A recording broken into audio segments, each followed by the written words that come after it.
Welcome to EPG Patashala. I am Professor G. Vedaparayana, retired from the Department of Philosophy, SU University, Tirupati. The paper that we are going to take up is Indian Religion and Philosophy, and the module that we are going to discuss is Brahmo Samaj. Brahmo Samaj is one of the movements in Indian Renaissance, Indian regeneration of culture, religion, and social situation in the 19th and early 18th century. And the founder of this institution or movement is Raja Ram Mohan Rai. And we are going to discuss the following objectives in this module. First is Raja Ram Mohan Rai, and second point is Brahmo Samaj, and third is its religious reforms, social reforms, and then Adi Brahmo Samaj of Devendranath Tagore and Brahmo Samaj of Kechav Chandra Sen. These are the points that we are going to discuss one after another. See, as a sort of introduction, we have to discuss the contemporary scene of the arising of the Brahmo Samaj in the later part of the 18th century and the beginning of the 19th century. The situation in those days was very bad in India, that people were not enlightened. So therefore the thinkers like Raja Ram Mohan Rai felt that there should be a radical change in the Indian situation. So Indian Renaissance, as a matter of fact, is the product of reaction of India to Western impact. It is not actually the abandonment of tradition, but the return of tradition in a new form. It is also the recovery and the continuity of the Indian tradition in a renewed strength. Even in its most radical expressions, Renaissance was essentially the continuation of the past. It did not break away in the history of Indian culture, but sought to organically relate the past with the present in a creative manner and to build a new feature of India. So therefore, Renaissance sprang from the ancient Indian philosophy of the Vedanta and Upanishads. So therefore, we have to remember this important point, that Renaissance is not an entirely new movement in India, but also it's a reinterpretation of the Vedas and Upanishads to suit the present context. So therefore, roots are there in Indian tradition. The roots are not cut off from the Indian tradition. It's the westernization of the Indian tradition, we should say. Next, we have to think the contemporary thinkers, what they have done. See, contemporary thinkers thoroughly studied the ancient Indian scriptures and accepted them, their philosophical content. They strongly condemned social evils like casteism, communalism, regionalism, and also colonialism and the economic exploitation of the West, and suggested the remedies. They examined the problems of our country from a nationalistic and patriotic standpoint. They were conscious of the crisis being faced not only by India but also humanity as a whole. So therefore, these contemporary thinkers suggested a cure for the evils that have been there in India and also all over the world, like poverty, like illiteracy, like casteism, and so many other types of social, religious and political problems, political crises. So therefore, they thought that India should be radically transformed by taking the Indian tradition as the basis and also taking the Western culture or Western scientific spirit into consideration. And they also wanted to bring in not only the brotherhood of the Indian citizens, but universal brotherhood as a whole, which is relevant for the transformation of the entire world, including India. So contemporary thinkers, again, they did not cut off from the mainsprings of the Indian tradition. As great humanists and contemporary Indian thinkers showed deep concern for the eradication of the problems of human life and strived to shape the destiny of India.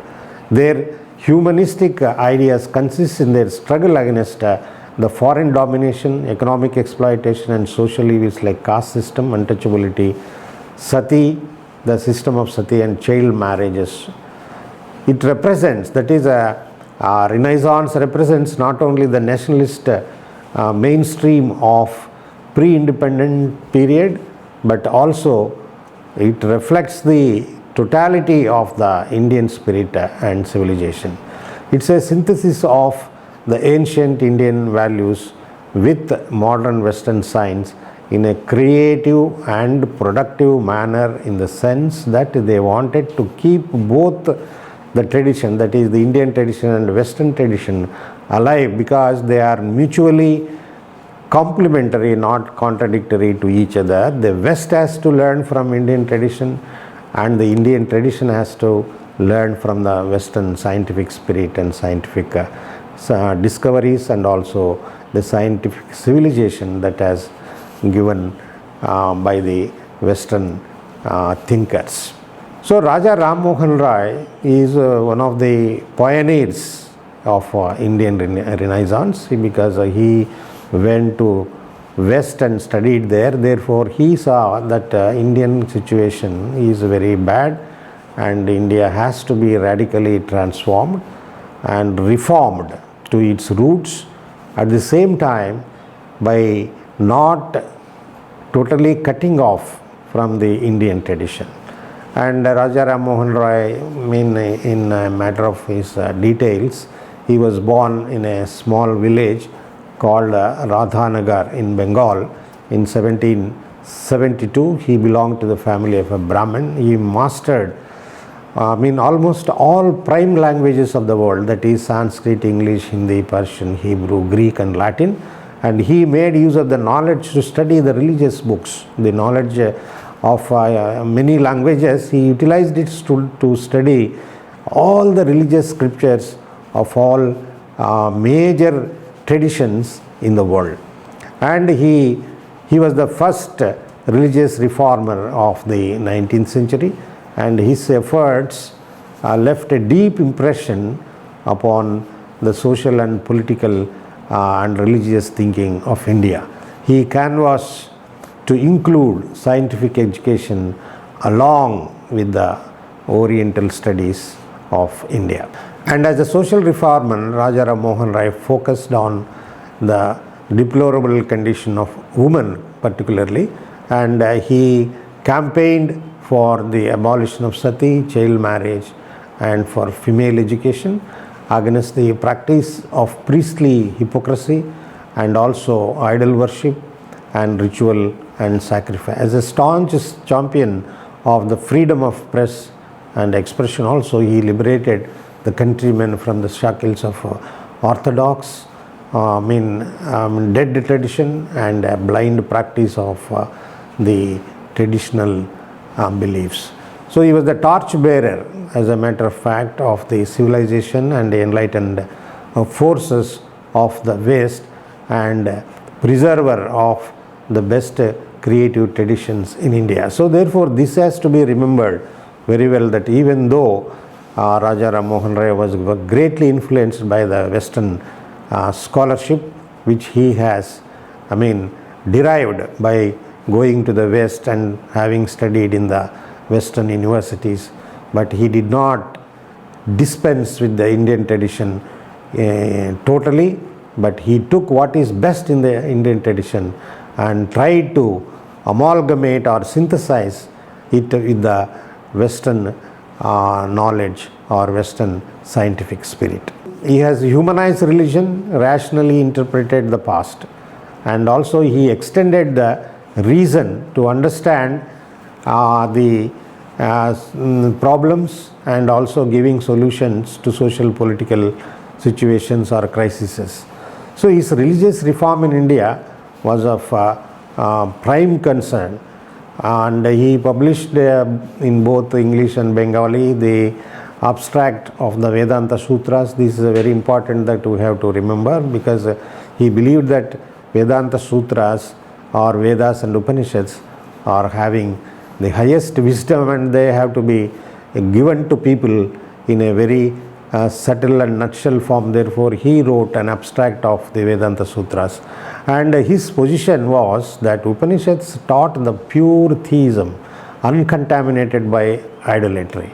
So therefore, in order to bring out his own ideas into practice, he thought of establishing an organization. So he established an organization called Brahmo Samaj to put his ideas and ideals into practice. So they established primarily a sabha called Atmiya Sabha, or Friendly Association, in 1815, and this association is the harbinger of the Brahmo Samaj that is going to come. So meetings used to be held weekly, at which the texts from Hindu scriptures were recited. Later on, he started a bigger organization called Brahmo Samaj in 1828. So the society met every Saturday evening 9 to 7 for studying scriptures and for prayers. And the service was in 4 parts. What they were doing between these 2 hours consisted of 4 activities. That is, one is chanting of the selection from Upanishads in Sanskrit, and also translation of these passages into Bengali, and a sermon in Bengal. And the 4th one is singing of theistic hymns in Sanskrit and Bengali, composed by Roy himself and his friends. So the Samaj was not an official organization, and it had no membership or the hierarchy or the creed so far. So it was only a simple organization which concentrated on some prayers and also reciting and studying the Vedic scriptures. So the Samaj stressed the universal brotherhood, equality of all, and the existence of single God, and gave a new vision to religion of people. You see, religion is not religion of only Hindus or particular group of people, but a religion of people he wanted. So he concentrated on another important activity of comparative study of religions. So he wanted to know what is there in other religions also. Having been highly educated in all languages, so he studied the scriptures of other religions also, like Christianity, Islam, and Zoroastrianism, other Sikhism and all that. And therefore he compared all these religions with each other. He studied Buddhism also, Jainism also, and with his creative perception of scientific achievement of the West, he aimed to bring about social, political and cultural reform also. So the first temple of universal worship of the one God without the second. So this is the important point that we have to bear in mind. Brahmo Samaj was the first temple of universal worship of one God. So first meeting of the Samaj was attended by more than 500 people, which was a very great thing in those days. And it aimed at bringing about a radical transformation of Hinduism and appealed to Indians to return to pure religion of their forefathers. And Roy studied, as I have already said, other major religions, and impressed by the Islamic Mutaliziate school of thought that strongly advocated rationalism and free thinking among Muslims of the 19th century.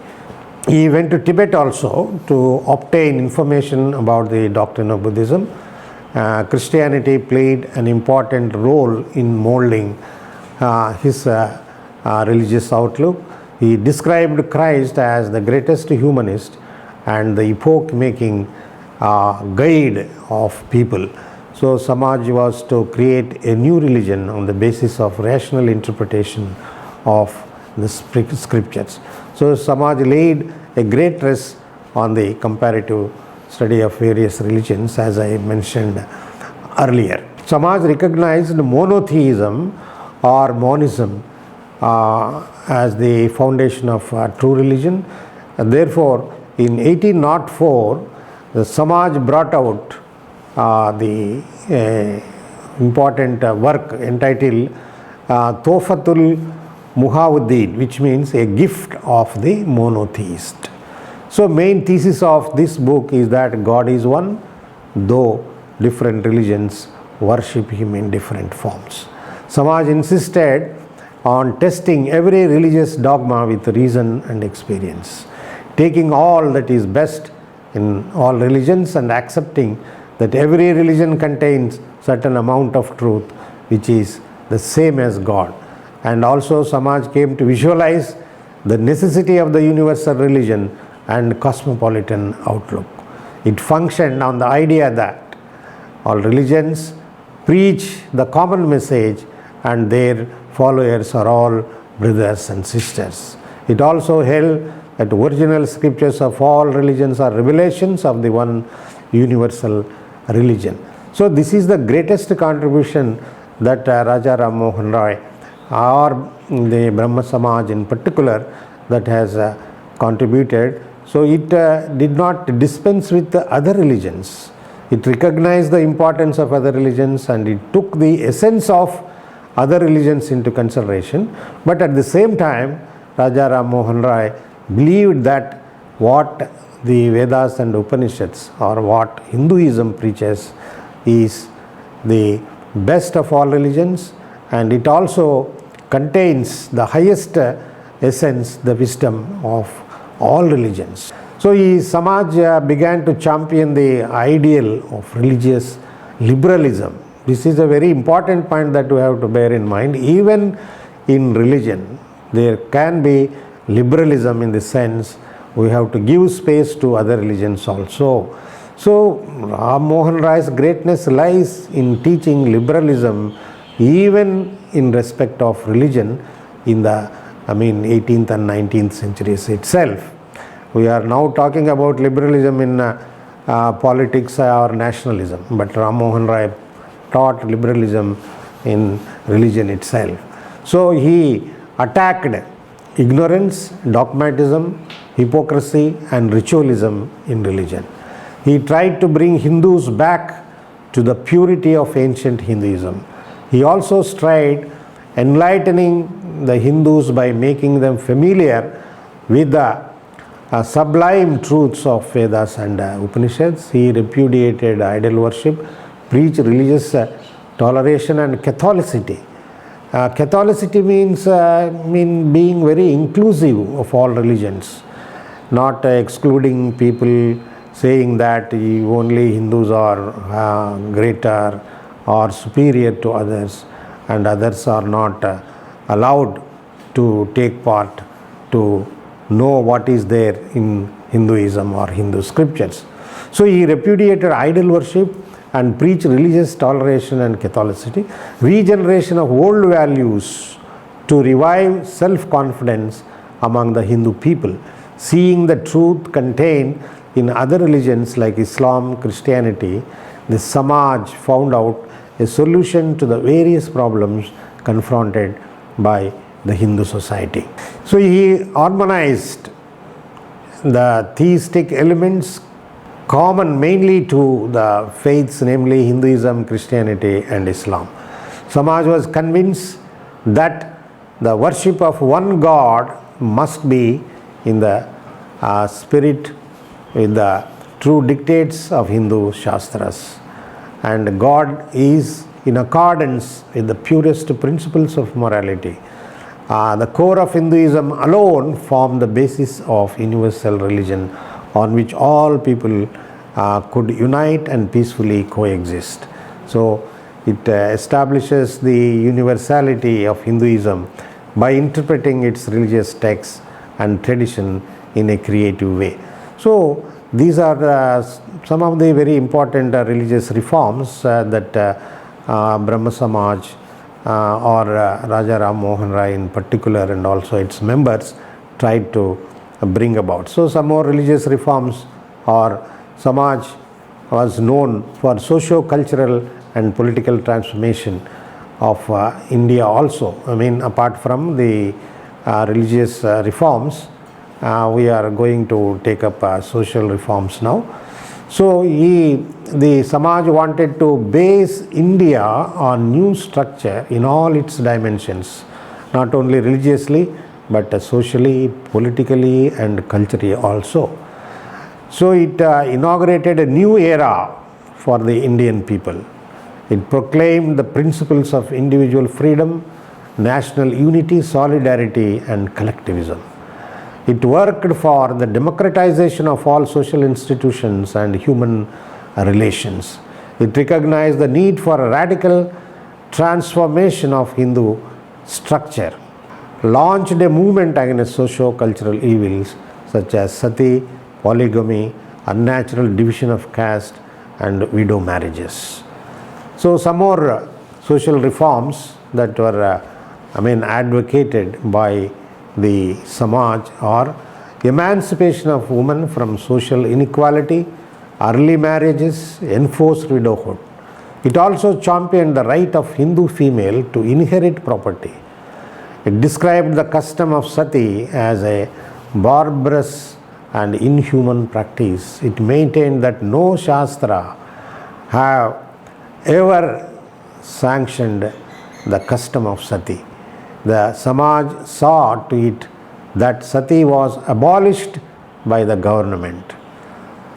Sati was actually abolished by Lord William Bentinck in 1829. Education was necessary to accelerate the progress of social change. So these are the very, very important changes that Raja Ram Mohan Rai with the Samaj brought about, particularly in the case of women, eradication of the practice of sati. It is the greatest achievement, and also inheritance of property by the woman. Right for property for women, right for education, all these things were the great contributions on the social side. So some more achievements of the Samaj was, it took up the cause of Western education for women. It believed that English education was essential for intellectual and cultural reawakening of the people of India. It stressed the importance of liberal and enlightened system of instruction consisting of mathematics, natural philosophy, chemistry and anatomy. So it believed proper education was essential to bring self-awareness in the people and also restore justice and equality in society. So Roy established Hindu College in 1817 with the help and guidance of David Hare. So he felt the need to have a good institution in order to give good education to Indians, particularly women. So therefore he established that college with the help of the Westerner called William Hare. So he strived to end the system of polygamy. That is, polygamy means a man marrying many wives and neglecting the woman. That custom of polygamy was radically removed by the Samaj as a social achievement, and it worked for the removal of untouchability also and the vagaries of the caste system. It believed that caste system was doubly evil as it created inequality, divided people and deprived them of patriotic feeling. It thought that weeding out of corrupt elements from Hindu society was possible only by preaching the Vedantic message of worship of one God. It tried to laying foundation for the unity of Indian society, which was divided into divergent groups of mutual exclusion and discrimination. So these are the very, very important social evils that the Samaj fought against, particularly even caste system was attacked, because caste system not only divides people, it is also a barrier to the idea of nationhood. People cannot think themselves that they belong to one nation as long as caste persisted. So therefore, even in those days itself, the Samaj fought for the removal of this custom of caste and also untouchability. Samaj brought out a journal in Bengal, Persian and Hindi languages, and also English language, to spread scientific and literary and political knowledge. It strived to eradication and restriction of freedom of press and expression.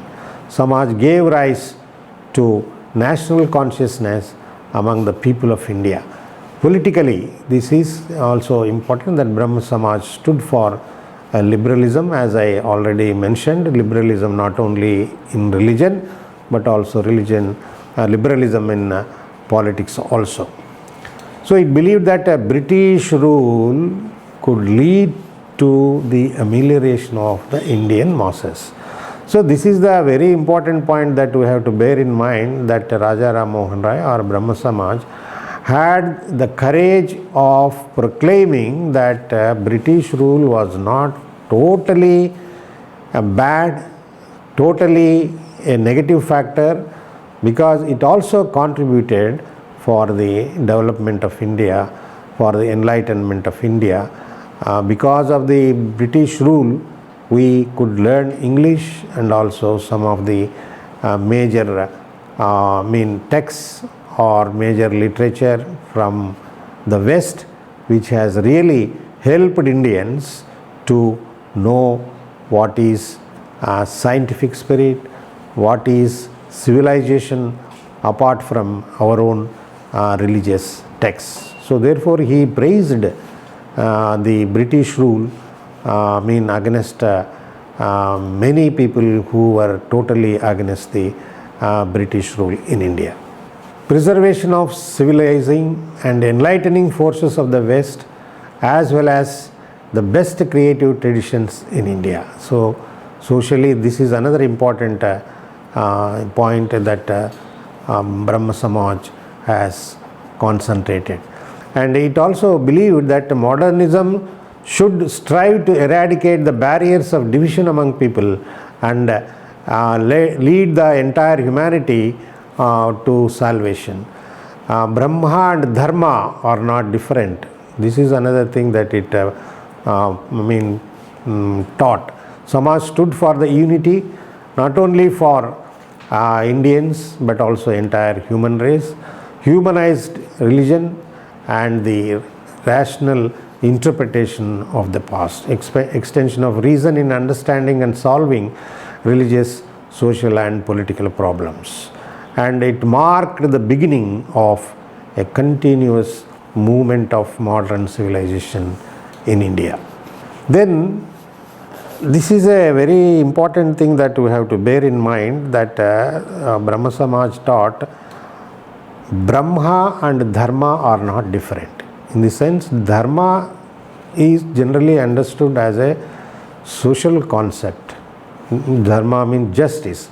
A just society is possible only when it is based on the religious or transcendental or spiritual concept, that is Brahman. So important contribution for social reform by the society or Brahmo Samaj is that it identified Brahma and Dharma, that is religion and society are one and the same. A person should be both religious and also socially good. Only religious person can be socially good.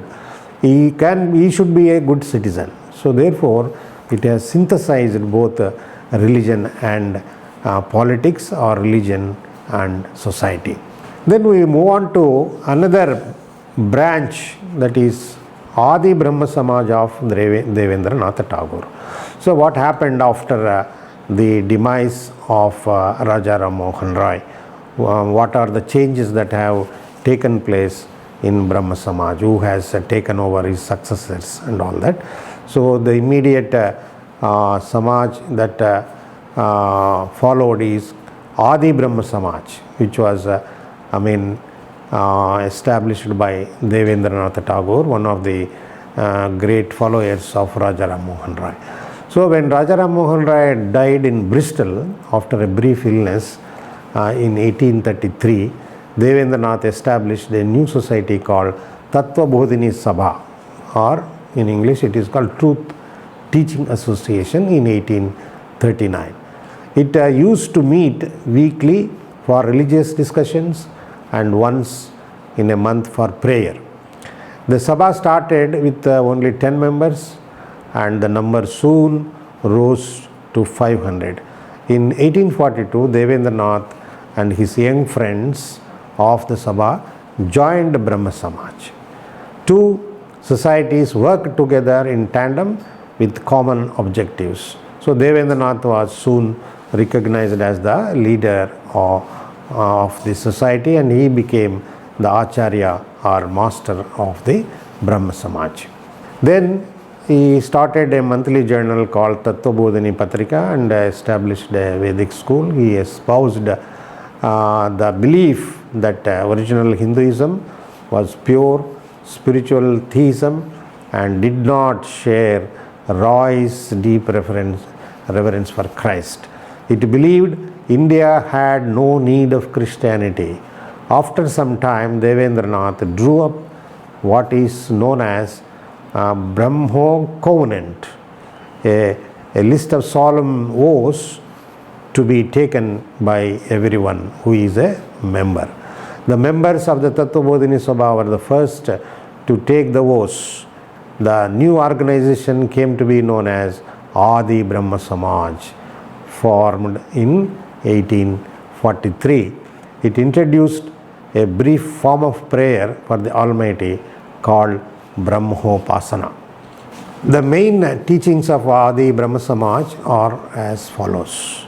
One is, these are the main principles. In the beginning there was not, which means there was nothing in the beginning, and there was only one supreme God existed, and he created the whole universe. He is the God of truth, infinite wisdom, goodness and power, eternal and all pervading, the one without the second. In his worship lies our salvation in this world and in the next life also. Loving him and doing that which he loved constitutes his worship. God has never become incarnate. God hears and answers prayers. Nature and intuition are the sources of knowledge of God, and no book is authoritative as far as God is concerned. See, these are the important points that we have to bear in mind.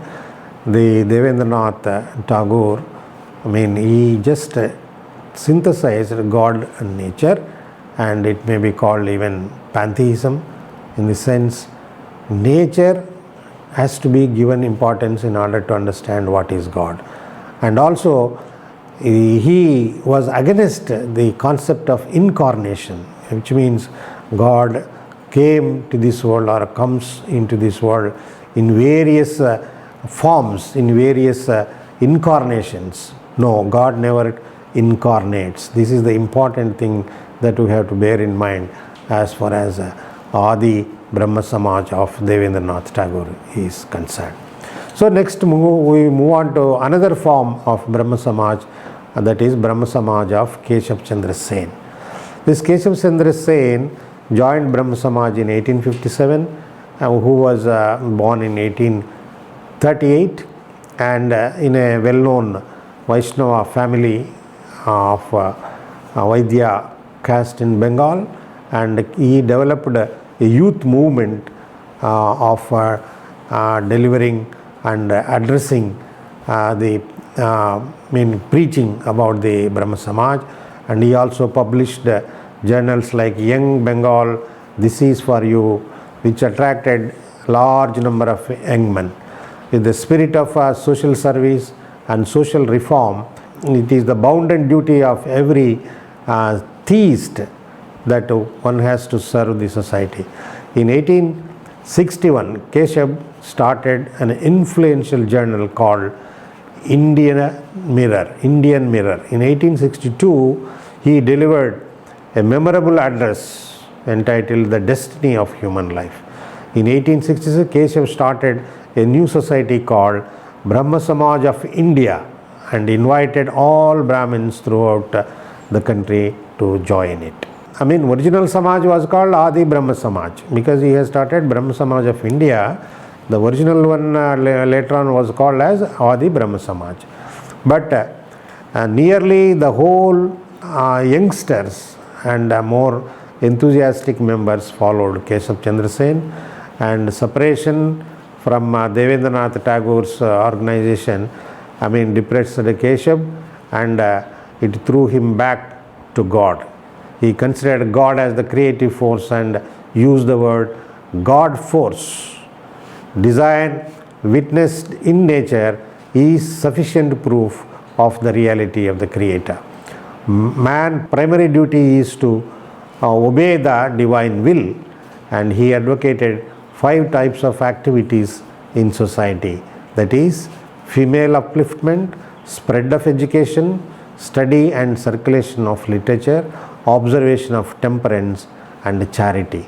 These are the 5 important principles that his society called Brahmo Samaj of India wanted to put them in practice.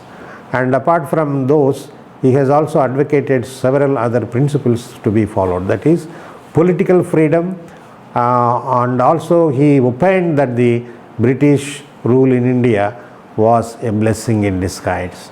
He was the champion of liberty, both individual and national. He was a cosmopolitan and a humanist. He was against all sectarianism, mutual hatred and exclusivism, and he believed that true spirit of religion required the cementing of the bond of international fellowship. Every religion is true and renders a service to humanity. He believed in the world fellowship. Though he was an ardent nationalist, he advocated radical social and cultural reforms, and he performed several intercaste marriages, widow marriages, and opened the membership of the Sabha to all people. His scriptures included not only the Indian Hindu religious scriptures, but also the scriptures of all other religions like Christianity, Islam, Buddhism, and etc. And some more the contributions that the Brahmo Samaj of Keshav Chandra Sen are as follows. He wanted to form a radical group called Sadharana Brahma Samaj in 1878. This is another Brahma Samaj that he started. Apart from the Brahma Samaj of India, he began another organization called Sadharana Brahma Samaj. The new Sabha gradually reverted to the teachings of the Upanishads. Keshav Chandra Sen died in 1884 when he was only 46 years old. Under the influence of Sri Ramakrishna Paramahamsa, Keshav had already changed his views on idolatry. He proclaimed that Hindu idolatry is not to be rejected totally, since it represents millions of fragments of one God. And he asked the people, collect these fragments together and you will see the individual divinity. So, as a point of importance, we have to bear in mind, although Keshav Chandra Sen started 2 types of organizations, that is Sadharana Brahma Samaj and Brahma Samaj of India, and also fought against the idol worship. Ultimately, after having come under the influence of Ramakrishna Paramahamsa, who was a great saint of again Bengal and wanted to establish a new form of Hinduism, taking even idolatry, ritualism into consideration. So under his influence, Keshav Chandra Sen reconsidered his opposition to idolatry, and he accepted that idolatry, idol worship is a form of important form of or part of Hinduism. So therefore all idols that are there are part of the great Brahman or great reality or one God. These are the pieces. You collect them together, you will see that there is oneness in all these pieces also. This is the important point that we have to bear in mind. So in conclusion, we can say that Brahmo Samaj attempted to radically transform in the society, and there was not a single evil that has been left out by the Brahmo Samaj as a whole in its three forms. So it crusaded against the practice of sati, polygamy, marriage of minor girls, caste system, untouchability. It envisaged intercaste marriages, education of women, and remarriages of widows, and the practical measures of removing the social evils of every kind, and adoption of all possible means to propagate religious and social reforms. So it succeeded in creating momentum against the social and religious evils in India, and it paved the way for the age of enlightenment in India. So as a matter of summary also, we can say that Brahmo Samaj has paved a new way to Indian society in all its spheres on the basis of the Vedas and Upanishads, and it taught God is one and every religion possesses truth. Idol worship and ritualism are useless and social evils which have no connection with religion. It glorified the ancient Indian culture of India, developed confidence among Indians towards their own religion. It participated indirectly in the resurgence of Indian nationalism, and great thinkers like Jeremy Bentham admired the effort of Ram Mohan Roy, and also the father of nation Mahatma Gandhi also greatly appreciated the contribution that Brahmo Samaj has made for the renaissance of India, for the enlightenment of Indian people, and for the social, religious and cultural reconstruction of India.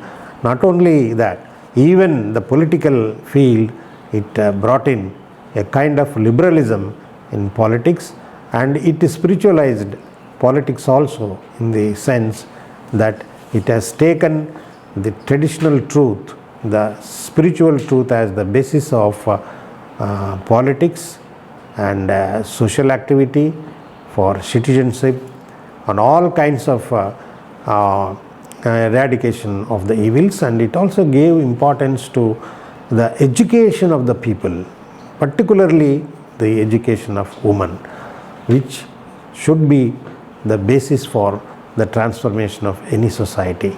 So even in those days itself, talking about women education and liberating women from all kinds of social evils like sati sagamana, or fighting for remarriages and eradication of child marriages. Thus Raja Ram Mohan Roy and Brahmo Samaj in all its forms, that is Kesav Chandra Sen and Devendranath Tagore, all these people have contributed richly for the reformation of Indian society. Thank you very much.